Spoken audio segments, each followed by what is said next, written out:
नमस्कार। तो हम पढ़ चुके हैं यहाँ कहाँ तक, विशेषण तक, विशेषण की अवस्थाएं और प्रविशेषण। अगला हमारा टॉपिक जो आएगा वो है लिंग।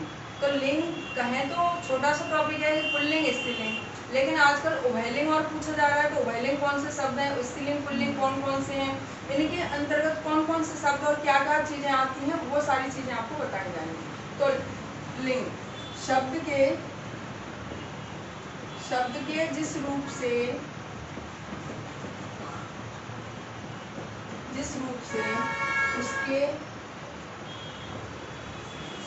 उसके पुरुष जाति या स्त्री जाति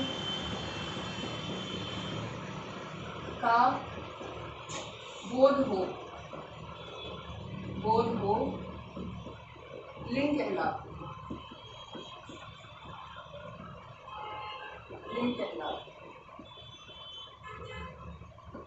तो यहाँ ऐसे शब्द जो या तो पुरुष जाति के हैं या स्त्री जाति के हैं, तो ऐसे शब्दों का बोध कराने वाले जो या स्त्री जाति का बोध करा रहे हैं या पुरुष जाति का, तो वो कहलाते हैं लिंग। और लिंग दो प्रकार के होते हैं। तो अभी अगर पूछा जा रहा है तो लिंग दो प्रकार के होते हैं।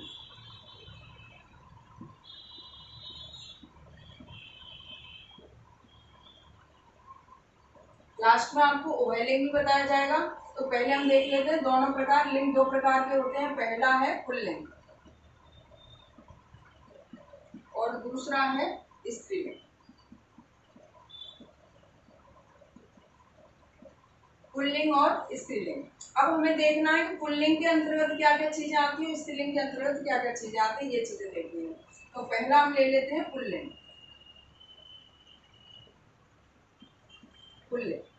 तो पुरुष जाति की बोधक संज्ञाएं पुल्लिंग कहलाती है।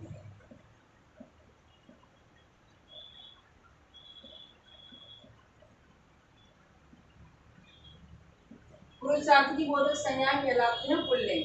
अब इसके अंतर्गत पुल्लिंग की पहचान के नियम क्या क्या हैं, या हमेशा ऐसे कौन कौन से शब्द हैं जो हमेशा पुल्लिंग में रहते हैं, तो हम अब ये देखेंगे। तो अभी हमने देख लिया सिर्फ लिंग क्या है और कौन कौन से होते हैं।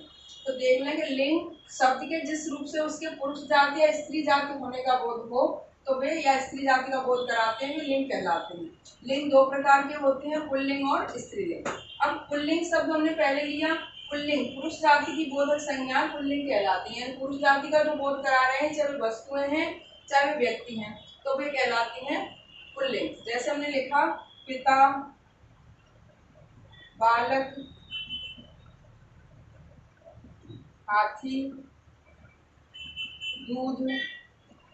तो ये सभी पिता, बालक, हाथी, दूध, दही, ये सभी शब्द हमारे पुल्लिंग के अंतर्गत आएंगे। अब हम देख लेते हैं पुल्लिंग की पहचान के नियम। तो आगे हम देखते हैं पुल्लिंग की पहचान के नियम। तो हम चल रहे हैं पुल्लिंग में। तो पुरुष जाति की बोधक संज्ञा पुल्लिंग कहलाती है। तो ये तो हमें पता है कि पिता, बालक, हाथी, सांप, कुत्ता, ऐसे बंदर, ये सभी आ गए पुल्लिंग के हैं। अब पुल्लिंग के और क्या क्या चीजें आती पुल्लिंग में, वो देख लेते हैं हम। तो पुल्लिंग की पहचान के नियम। तो पहले सबसे पहला है कि देशों के नाम पुल्लिंग होते हैं, जैसे भारत, चीन, नेपाल, जापान, अमेरिका, इंग्लैंड, ये सभी। लेकिन इसमें श्रीलंका अपवाद है, श्रीलंका स्त्रीलिंग में जाएगा। तो श्रीलंका हमने अलग लिख दिया है, अपवाद। दूसरा है पर्वतों के नाम पुल्लिंग होते हैं। कोई भी पर्वत आ जाए, पहाड़ी स्त्रीलिंग का है, लेकिन पर्वत का नाम पुल्लिंग होता है। जैसे हमने लिखा हिमालय, विंध्याचल, सतपुड़ा, अरावली, कोई भी आ गया पर्वत, तो पर्वत श्रृंखलाएं सभी पुल्लिंग होती हैं। अगला समुद्रों के नाम पुल्लिंग है। कोई भी समुद्र का नाम, नदी है तो स्त्रीलिंग में है, लेकिन समुद्र पुल्लिंग में आता है। यह है हिंद महासागर, अरब सागर, लाल सागर, कोई भी आ जाए तो ये पुल्लिंग के हैं। बड़े बड़े वृक्षों में ज्यादातर पुल्लिंग होते हैं। जैसे हमने कहा कि नीम, आम, बबूल, बरगद, ये सभी हैं, अमरूद, तो ये सभी हमारे इसी के हो गए। लेकिन इमली और मौलश्री, इसके भी अपवाद है, ये स्त्रीलिंग में जाएंगे। अब यहाँ कुछ अनाजों के नाम, कुछ अनाज स्त्रीलिंग में जाते हैं, कुछ पुल्लिंग में जाते हैं। तो जो पुल्लिंग है वे देखें, उड़द, गेहूं, चना, चावल, बाजरा आदि, ये सभी पुल्लिंग के हैं। अब कुछ धातुओं के नाम, धातुओं में चांदी को छोड़कर ज्यादातर धातुएं सभी पुल्लिंग में आती हैं। तो सोना, तांबा, लोहा, पीतल, स्टील ये सभी हैं। और यहाँ चांदी अपवाद है, चांदी जो है वो अपवाद में आता है। इसके अलावा और क्या क्या चीजें हैं वो और आगे देख लेते हैं। ये सभी हमारे पुल्लिंग में रहेंगे। महीनों के नाम, दिनों के नाम, ग्रहों के नाम, वो भी सभी हैं। तो आगे देखते हैं, तो हम और देख लेते हैं क्या क्या है। सातवें नंबर ग्रहों के नाम। सभी ग्रहों के नाम पृथ्वी को छोड़कर सूर्य, चंद्रमा, मंगल, बुध, बृहस्पति सभी पुल्लिंग होते हैं। अब यहाँ हिंदी के महीनों के नाम चैत, वैशाख, जेठ, आषाढ़ कुछ भी आ जाए, सभी हिंदी के महीने पुल्लिंग होते हैं।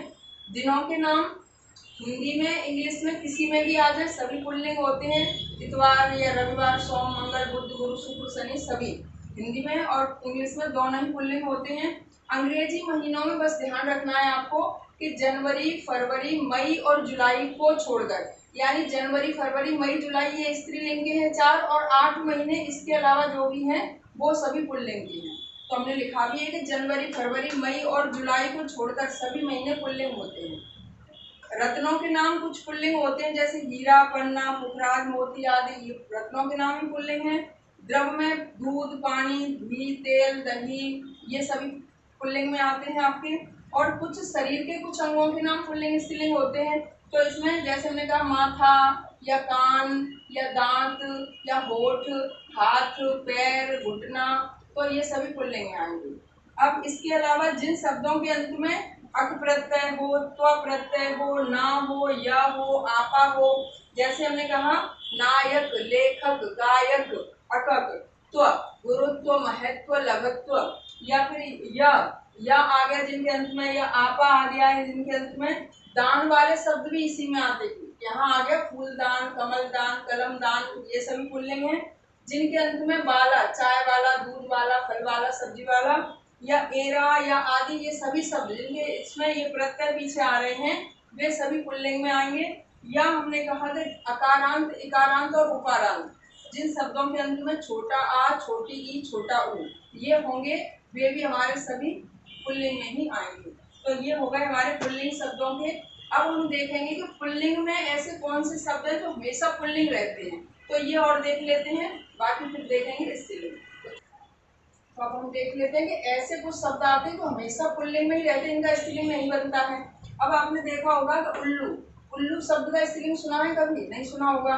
तो उल्लू है, खरगोश है, तोता है, कौआ है, बाज है, गिद्ध है, मच्छर है, मगरमच्छ है, कछुआ है, चीता है, भेड़िया है, ऐसे शब्द हैं जिनका स्त्रीलिंग नहीं होता। यानी जैसे हमने कहा कि मोर का मोरनी बन जाता है, ऐसे इन शब्दों का किसी का नहीं बनता है, ये हमेशा पुल्लिंग में ही आते हैं।